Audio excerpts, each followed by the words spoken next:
Good night, my name is Aslin Fierro and I'm going to talking about some difference and similarities of Cambridge Test B1 and Cambridge Test B2.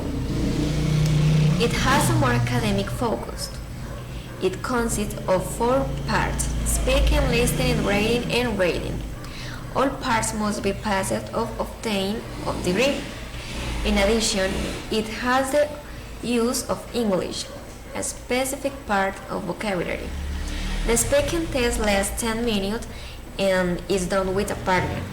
It consists of 4 parts: a short personal presentation, a simulated situation, and description of a photo, and the conversation about a topic related to the photo.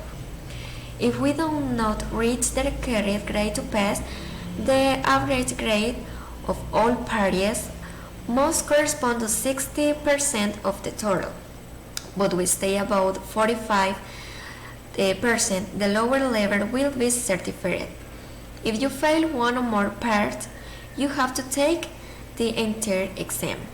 And difference.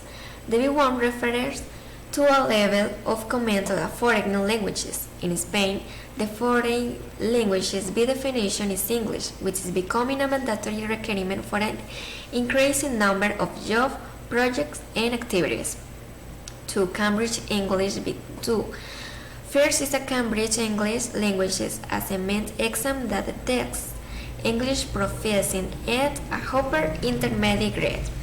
This exam corresponds to level B2 of the European Reference Framework. Thank you.